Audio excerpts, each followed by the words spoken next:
नमस्कार, मैं हूं सुशांत सिन्हा। भारत की सैन्य शक्ति कल यानी 26 जनवरी को पूरी दुनिया देखेगी। लेकिन 26 जनवरी से पहले आज हम आपको दिखाने जा रहे हैं भारत की बेहद खतरनाक कमांडो फोर्स। ये वो कमांडो फोर्स है जिनके हौसले और जाबाजी से दुश्मन थर थर कांपता है। पलक झपकते ही ये कमांडो दुश्मन को खाक में मिला देते हैं। आखिर कैसे तैयार होते हैं ये फौलादी कमांडोज और कैसे इनकी वजह से सुरक्षित है हिंदुस्तान, इस रिपोर्ट में समझिए।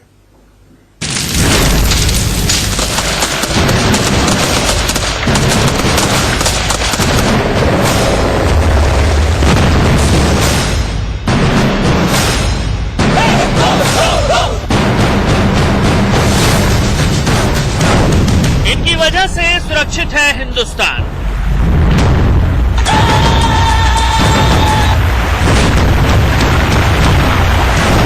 ये है देश की आन, बान और शान।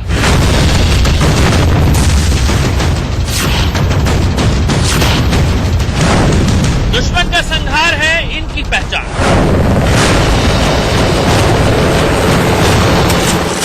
ये है इंडिया के सुपर हीरो।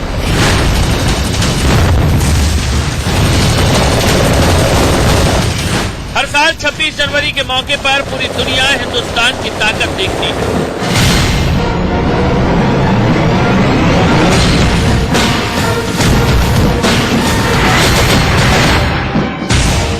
पूरी दुनिया को भारत की सैन्य शक्ति का एहसास होता है।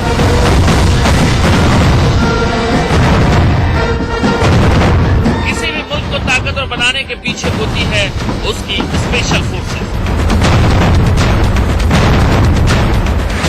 भारत में भी कई कमांडो फोर्सेस हैं जो अपनी ताकत और सूझबूझ के लिए पूरी दुनिया में मशहूर हैं। इनकी जाबाजी के आगे दुश्मन घुटने टेकते हैं। ये कमांडो दुश्मन की हर हरकत और हमले से निपटने में सक्षम है। इनका प्रहार मतलब दुश्मन का संहार।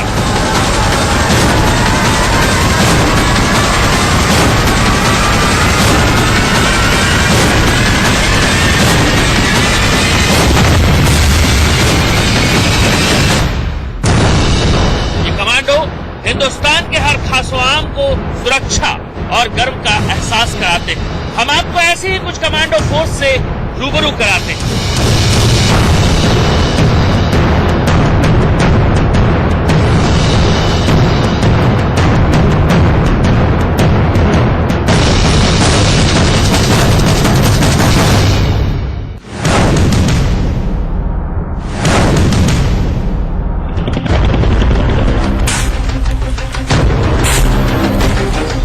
मार्कोस कमांडो हिंदुस्तान की आन, बान और शान। इनके नाम से कांपता है दुश्मन। ये है भारत के मार्कोस कमांडो, सबसे ट्रेंड और मॉडर्न। इन्हें मरीन कमांडो भी कहा जाता है।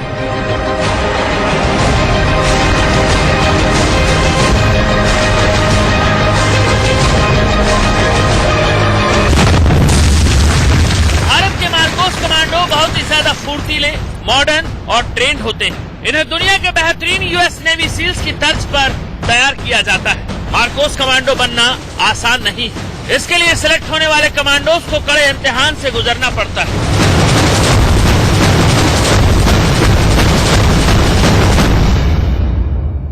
बीस साल की उम्र वाले प्रति 10,000 युवा सैनिकों में से एक का सिलेक्शन मार्कोस फोर्स के लिए होता है। इसके बाद इन्हें अमेरिकी सील कमांडो के साथ 2.5 साल की कड़ी ट्रेनिंग करनी होती है। असल में अमेरिकी सील कमांडो और इंडियन मार्कोस कमांडो फोर्स का आपस में अच्छा रिश्ता है। दोनों देशों के बीच आपस में ट्रेनिंग का करार भी है।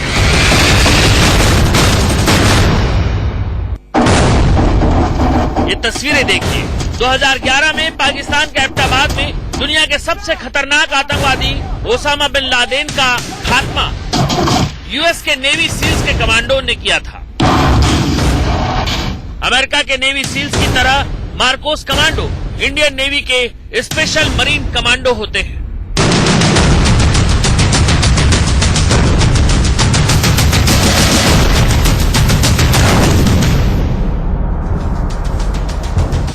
मार्कोस इंडियन नेवी के स्पेशल मरीन कमांडोज हैं।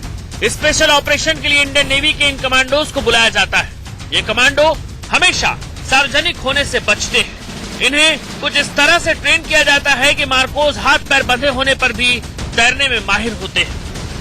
समुद्री रक्षकों के लिए बहुत जरूरी होता है पानी में बने रहना। जी हाँ, इनके लिए महज ये तैराकी नहीं होती बल्कि सर्वाइवल होता है। सर्वाइवल इसलिए क्योंकि इनको विपरीत परिस्थितियों में न सिर्फ ऑपरेशंस बल्कि राहत के कामों के लिए भी इस्तेमाल किया जाता है और इनके लिए पानी में बने रहना बहुत जरूरी होता है।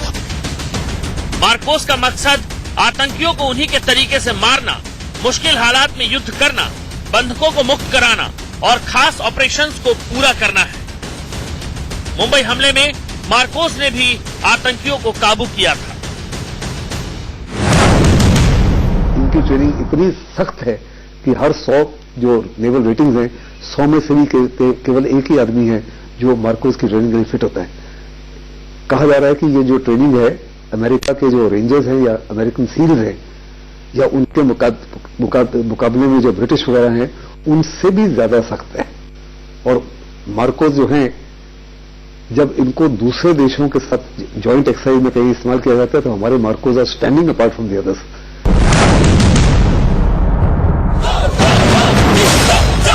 सीआरपीएफ की कमांडो फोर्स है कोबरा, यानी commando battalion for resolute action. असल में कोबरा कमांडो का गठन नक्सलियों से लड़ने के लिए किया गया।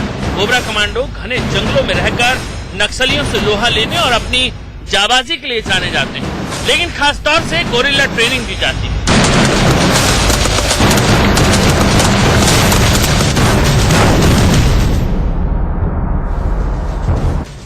सीआरपीएफ में भर्ती होने वाले जवानों में से ही कोबरा कमांडो को चुना जाता है। सिलेक्शन के बाद कोबरा में शामिल करने के लिए जवानों को 8 से 9 महीने की कड़ी ट्रेनिंग दी जाती है। असल में जंगल में लड़ाई के नियम कायदे ही अलग होते हैं। जंगली जानवरों के बीच रहना, छिपना और छिपकर नक्सलियों को ढूंढ निकालना, नदी नालों को पार करना, इतना ही नहीं कदम कदम पर नक्सलियों की बिछाई लैंडमाइंस का खतरा।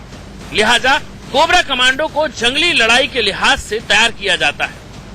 कोबरा कमांडोज को खासतौर पर सरप्राइज और साइलेंट अटैक के लिए सिखाया जाता है ताकि पलक झपकते ही आपको पता भी नहीं लगेगा कि वो जंगल में कहां बैठे हैं और वो नक्सलियों पर अटैक कर देते हैं। आप देखिए, आपको नजर आएगा कि जहां जहां आप देखेंगे आपको ये कोबरा कमांडो जो हैं आपको चुपचाप एम्बुश करते हुए नजर आ जाएंगे।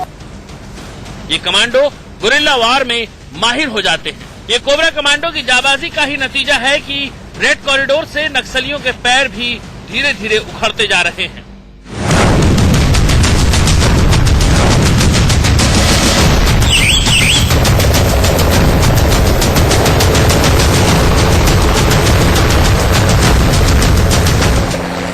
इन तस्वीरों को देखिए। 26/11 मुंबई हमले के दौरान आतंकियों को काबू करने उतरे ये जाबाज कोई और नहीं बल्कि नेशनल सिक्योरिटी गार्ड है। इन्हें ब्लैक कैट कमांडो भी कहा जाता है। आतंकवादियों की ओर से आंतरिक सुरक्षा के मोर्चे पर लड़ने के लिए इन्हें विशेष तौर पर इस्तेमाल किया जाता है। एनएसजी देश के सबसे अहम कमांडो फोर्स में से एक है। इनका गठन साल 1984 में किया गया था और ये सीधे गृह मंत्रालय के अंदर काम करते हैं।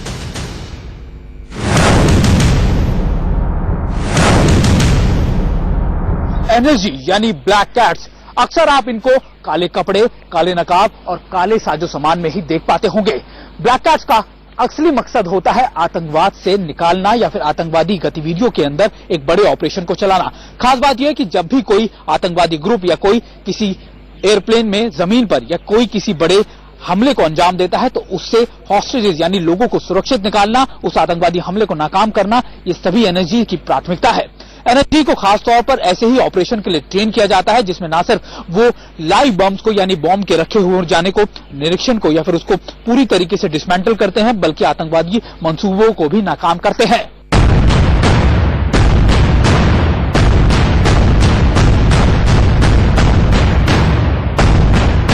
एनएसजी कमांडो की सीधी भर्ती नहीं होती बल्कि भारतीय सेना और अर्धसैनिक बलों के जाबाज जवानों को एनएसजी की ट्रेनिंग के लिए चुना जाता है। इन कमांडो को एक गोली से एक जान लेने की ट्रेनिंग दी जाती है। एनएसजी कमांडो को आंख बंद करके निशाना लगाने, अंधेरे में निशाना लगाने और बहुत ही कम रोशनी में निशाना लगाने की भी ट्रेनिंग दी जाती है। इतना ही नहीं, एनएसजी कमांडो को हथियार और बिना हथियार के दुश्मन का मुकाबला करने के लिए फौलादी बनाया जाता है। इनको प्रोटेक्शन प्रोवाइड किया जाता है। आपको जिनको जेड क्लास सिक्योरिटी है, आपके प्रधानमंत्री के लिए है, आपके जो डिफेंस मिनिस्टर है या होम मिनिस्टर है, उनकी सिक्योरिटी के लिए या देश के आइकॉनिक चीजों को बचाने के लिए। इन्हें आग के बीच से गुजरते हुए मुकाबला करने और गोलियों की बौछार के बीच से गुजरकर अपना मिशन पूरा करने की भी ट्रेनिंग दी जाती। निशानेबाजी में या चूक होते, यही वजह है कि इनके नाम से भी दुश्मन थर थर कांपने लगता है।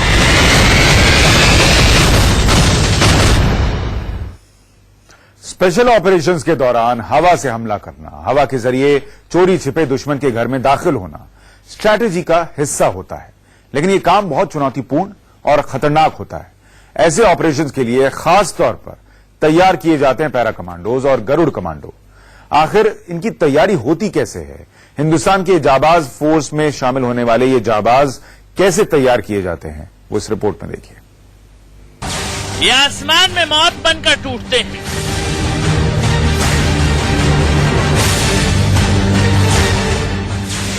ये दुश्मन के इलाके में घुसकर हमला करते हैं।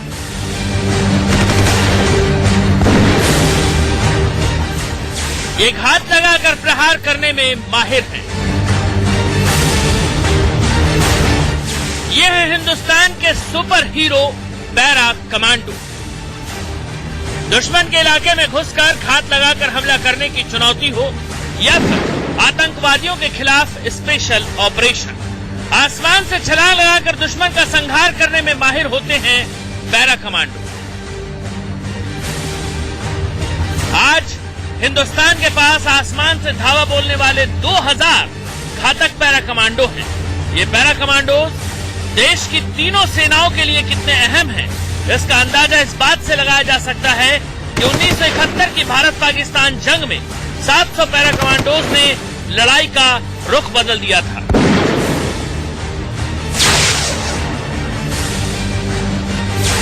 कैसी होती है पैरा कमांडो की ट्रेनिंग? आसमान में 5000 से लेकर 30,000 फीट तक की ऊंचाई से छलांग लगाकर दुश्मन का खात्मा करने वाले पैरा कमांडो की ट्रेनिंग काफी कड़ी होती है। आसमान से छलांग लगाने से पहले इन्हें जमीन पर फौलादी बनाया जाता है। पैरा कमांडोज भारतीय सेना की सबसे बेहतरीन कमांडोज में होते हैं, जिनको पैरा यानी आसमान से छलांग लगाने और ऑपरेशन चलाने की भी ट्रेनिंग दी जाती है। पैरा कमांडोज की सबसे खास बात यह कि करीबन इनको 60 से 65 किलो के वजन के साथ 20-20 किलोमीटर की रनिंग करनी होती है। और खास बात यह कि 33,000 फुट की ऊंचाई से इन्हें 50 बार छलांग लगानी होती है, जिसके बाद इनको एक पैरा कमांडो बनने के लिए आगे भेजा जाता है।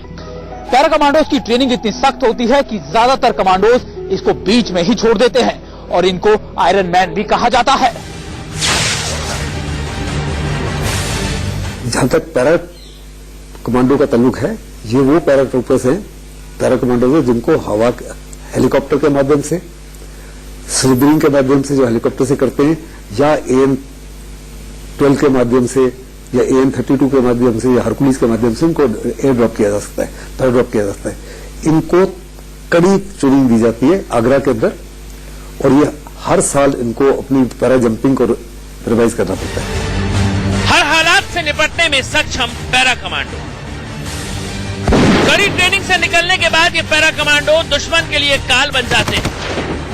स्पेशल ऑपरेशन में इनकी भूमिका काफी अहम होती है, क्योंकि दुश्मन के इलाके में चोरी छिपे पैरासूट से दाखिल होना और फिर घात लगाकर उन पर अटैक करने में ये माहिर होते हैं।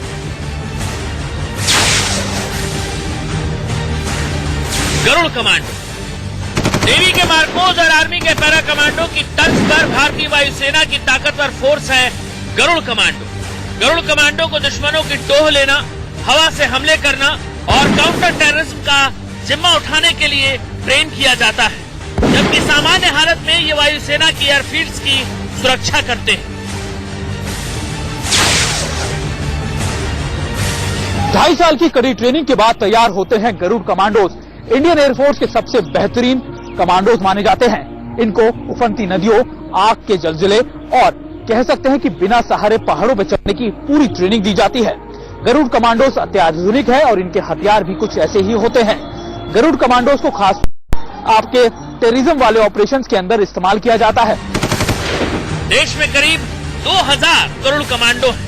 इंडियन एयरफोर्स ने 2004 में अपने एयरबेस की सुरक्षा के लिए इस फोर्स की स्थापना की।